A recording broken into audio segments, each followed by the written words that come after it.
Hello दोस्तों, देसी TV Bharat पर एक बार फिर से आप सभी का हार्दिक स्वागत अभिनंदन करता हूं। दोस्तों, 5 राज्यों में विधानसभा का चुनाव, उसके बाद लोकसभा का चुनाव 7 से 8 महीने बचा है।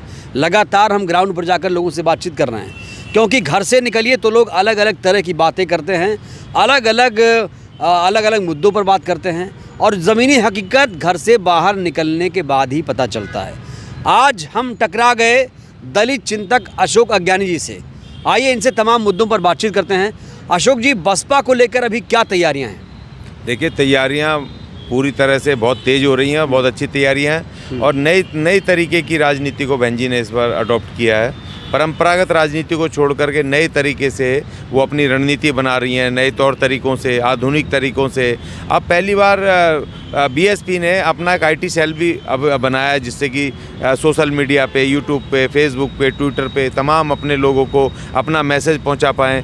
अभी इस समय गांधी मीडिया, गोदी मीडिया और बहुजन मीडिया, अब ये बिल्कुल तीनों साफ दीवारें खिंच गई हैं। तो बहन जी ने जो अपनी रणनीति, और चाहे वो गठबंधन की राजनीति हो, चाहे वो लोकल इलाकों पे जा कर के अपने छोटे छोटे संगठनों पे उन नेताओं को पार्टी में लाने का सवाल हो, और हर चीज़ में हर स्तर पे उन्होंने एक नई चेंज करी है। और दूसरी बात ये कि ज़मीन पे उतार करके पार्टी को आकाश आनंद के नेतृत्व में जिस तरीके से पूरे 5 राज्यों में उन्होंने अपने पार्टी का फैलाव किया। नहीं, 4 राज्यों में, मिजोरम में तो नहीं है ना?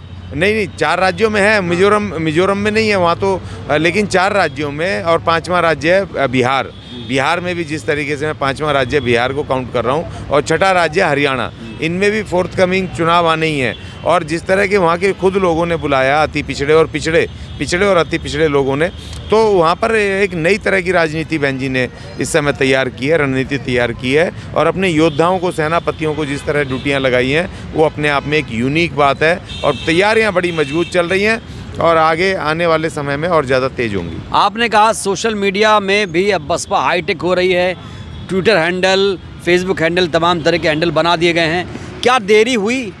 नहीं, बिल्कुल देरी तो हुई, क्योंकि बहुजन समाज पार्टी का जो परंपरागत वोट था, वो वोट 2013 के बाद जिस तरीके से दिल्ली के अंदर ख़ास तौर पर इन्होंने जो ये इंडिया अगेंस्ट करप्शन के नाम पर अन्ना आंदोलन को ला करके बिठा करके, ये ट्विटरिया नेता और ये सोशल मीडिया वाले नेता ला करके इन्होंने जिस तरीके से बहुजन समाज पार्टी के परंपरागत वोट में सेंध लगाई, उस तरीके से तो वो आज की तारीख में सोशल मीडिया बहुत ज़्यादा रेलिवेंट हो गया है कि लोगों तक पहुंचने का एक आसान माध्यम। और आज तमाम लोग, चाहे महिला हो, आदमी हो, उस पर सोशल मीडिया पे, चाहे फेसबुक हो, चाहे व्हाट्सएप हो, चाहे यूट्यूब हो, उस पर तमाम तरीके से अपना दिन रात वो काम करते हैं। तो इसलिए अब आज की तारीख में देर तो हुई है, मगर कहते हैं ना कि जब जागो तभी सवेरा।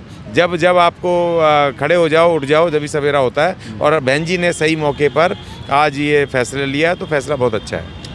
तो अब टिकट वितरण भी हो रहा है, टिकट बंटवारा किस तरीके से चल रहा है? लक्ष्य कहा जा रहा है कहीं किंग मेकर बनना है, कहीं सरकार बनाना है, और सत्ता की चाबी हासिल कैसे करेगी सरकार? बीएसपी खास तौर से सरकार कैसे बनाएगी? देखिए, तेलंगाना में तो एक तरफा सरकार बन रही है बहुजन समाज पार्टी की अपने बल पे। तेलंगाना में एक तरफा सरकार बन रही है? एक तरफा सरकार बन रही है। माननीय आरएस परवीन साहब मुख्यमंत्री होने जा रहे हैं। और कल उन्होंने, बीएसपी ने एक और चीज़ चेंज की है बहन जी ने, कि जो कभी बहुजन समाज पार्टी कभी भी अपना घोषणा पत्र जारी नहीं करती थी, जिसका मानना ये था कि भारत का संविधान ही हमारा घोषणा पत्र है और हमारी जिम्मेदारी है उसको लागू करना। लेकिन अब आज के दौर में जब तमाम ये पार्टियाँ सोशल मीडिया से लेके, मीडिया से लेके पब्लिक तक में अपने झूठे वादों को और संविधान विरोधी जो इन्होंने बहुत सारी ऐसी चीज़ें रखी हैं कि जो उनको लागू ही नहीं कर सकते हैं, कर नहीं सकते हैं, जब ये जनता को गुमराह करने के लिए जब इस तरह की बातें कर रहे हैं, तो आज उस दौर में ज़रूरत है। बहुजन समाज पार्टी ने भी पहली बार अपना घोषणा पत्र कल तेलंगाना में दिया है। तो तेलंगाना एक तरफ जीत रहे हैं हम। दूसरी बात, जो छत्तीसगढ़ में बहन जी ने जीजीपी के साथ, गौडवाना गणतंत्र पार्टी के साथ जो वहाँ गठबंधन किया, तो वहाँ इन दोनों पार्टियों का कमिटेड वोट 22 से 23% हो गया है। तो इसलिए वहाँ छत्तीसगढ़ भी जीजीपी बीएसपी की सरकार बननी गठबंधन में तय हो गई है। और मध्य प्रदेश में और राजस्थान में और ख़ासतौर पर मध्य प्रदेश की मैं बात करूं तो वहाँ पर जीजीपी और बहुजन समाज पार्टी और वहाँ पर अन्य पिछड़ा वर्ग के बड़े संगठन ने जो समर्थन किया है, वहाँ भी 40 से 50 सीटें प्रभावित होने जा रही हैं। वहाँ पर मध्य प्रदेश में कोई भी सरकार, मतलब कि बिना बीएसपी के ना कांग्रेस ना बीजेपी सरकार नहीं बना पाएगी, आप ये कह रहे हैं? पाएगी, बिल्कुल नहीं बना पाएगी। और दूसरी बात, बहन जी को देखिए राजस्थान में मैं कह रहा हूँ कि जहाँ पहले 40 और 50 सीटें टारगेट थी बहुजन समाज पार्टी की, लेकिन अचानक वहाँ जिस तरह का माहौल मिला, जिस तरह का रिस्पांस मिला आकाश आनंद जी के वहाँ पर पदयात्रा के बाद, तो बहन जी ने अब उसको टारगेट कर लिया है और उन्होंने 8 अपनी राजनीतिक सभाएं, उसमें चुनावी सभाएं, बड़ी रैलियां करने का बहन जी ने शेड्यूल दे दिया है। तो इसका मतलब बहन जी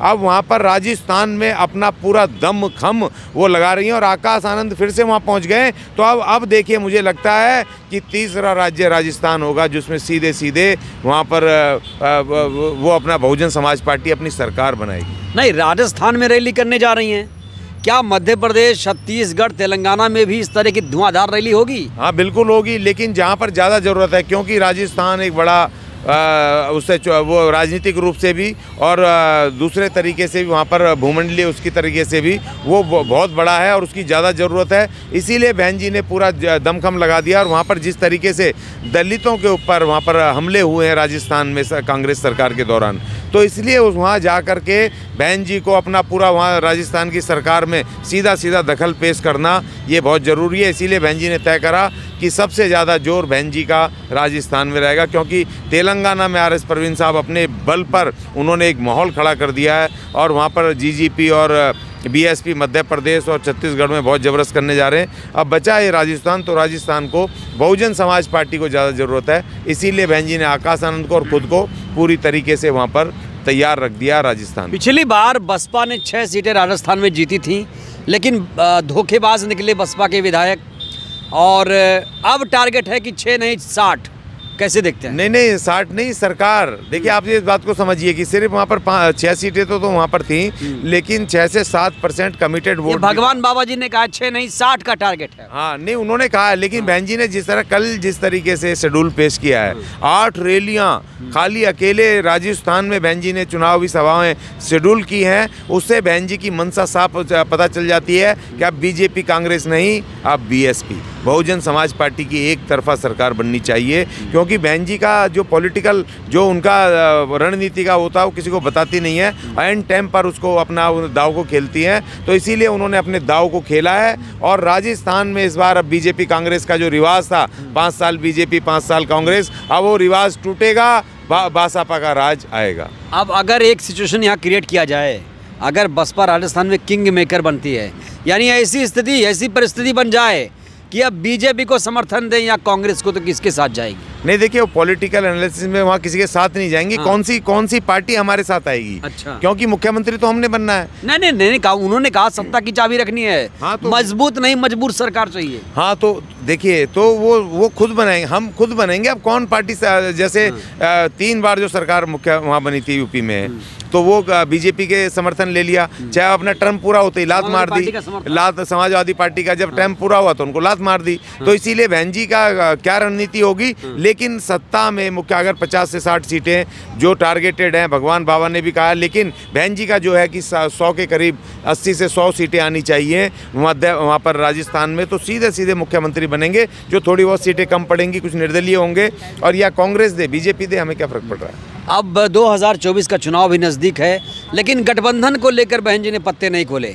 नहीं उन्होंने साफ कह दिया, बिल्कुल खोल रखे हैं पत्ते। उन्होंने स्पष्ट कहा था कि कांग्रेस और बीजेपी के नेतृत्व में जो भी गठबंधन में लोग हैं, चाहे एनडीए में चाहे ये पॉलिटिकल इंडिया गठबंधन में, इन दोनों जो के उनके पॉलिटिकल पार्टियों के समझौता नहीं होगा, इन दोनों में नहीं जाएंगी, और इनके जो घटक दल हैं उनके साथ समझौता नहीं होगा, गठबंधन नहीं होगा। उन्होंने कहा था कि जो 85% के जो क्षेत्रीय दल हैं, छोटे संगठन हैं, उनके साथ होगा, और उन्होंने जीजीपी के साथ करा। और बहुत सारे ऐसे ओबीसी के, पिछड़े वर्ग के ऐसे ऐसे संगठन हैं जिन्होंने समर्थन दिया है, जो पार्टी के साथ आए। बहुत सारे विलय हो गए हैं। देखिए मज़े की बात ये, कांग्रेस और बीजेपी इस समय तेलंगाना से लेकर राजस्थान तक उनके प्रधान, उनके पूर्व विधायक, उनके नेता भारी तादाद में एकदम ऐसे बीएसपी में ऐसे टूट पड़े हैं। तो इससे पता चलता है कि बहुजन समाज पार्टी लोकल स्तर पर वहाँ के लोकल लोगों को इस बात का इल्म हो गया है कि बहुजन समाज पार्टी सत्ता की तरफ बढ़ रही है। तो बहुजन जागेगा कैसे? अगर एसपी के कार्यकर्ता जागरूक कैसे होंगे? कैसे समझ पाएंगे कौन सच्चा है कौन झूठा है? देखिए आज तो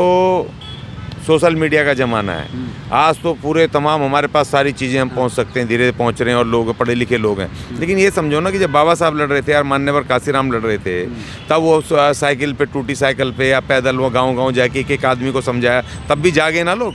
बनी ना सरकार। बहन जी 1984 में पार्टी बनी और 5 साल के कड़ी मेहनत से मान्यवर काशीराम जी और बहन जी की, बहन जी 3 सीटें 1989 के लोकसभा चुनाव में पार्टी ने जीती, जिसमें बहन जी बिजनौर से पहली बार सांसद बनी। 1995 में, उस समय कौन सा सोशल मीडिया था जी? उस समय इतना हमारे हाथ में इतने सारे ना पढ़ा लिखा वर्ग भी नहीं था। उस समय पहली सरकार बनाई वहाँ पर, फिर 4 बार सरकार नहीं, वो तो इतिहास ठीक रहा, लेकिन आज की बात करिए। मैं इसलिए कह रहा हूँ कि आज हमें ज़्यादा ज़रूरत नहीं है, क्योंकि एक तो कैडर बहुत बड़ा है पार्टी का, तीसरी बड़ी राष्ट्रीय पार्टी है, बहुत बड़ा कार्यकर्ता है जो गांव-गांव जा रहा है, और दूसरी बात ये कि यूट्यूब जो अपना जो सोशल मीडिया है, इससे हम एक क्लिक करते तो लाखों लोगों तक पहुंचता मैसेज जा रहा है। तीसरा कि वहाँ पर जो पढ़ा लिखा वर्ग है वो अपने आप भी ढूंढ रहा है बहुजन समाज पार्टी को। आज वो टाइम नहीं है कि आपने मुझे कुछ कह दिया तो आँख मूंद करके लोग उसके पीछे चले जाएँ। वो कुछ कमिटेड लोग होते हैं, लेकिन जो पढ़ा लिखा वर्ग है वो देखता है कि आज हमें किसकी ज़रूरत है, किसका पास्ट कैसा था, फ्यूचर कैसा है, और किस पार्टी का कौन सा घोषणा पत्र है।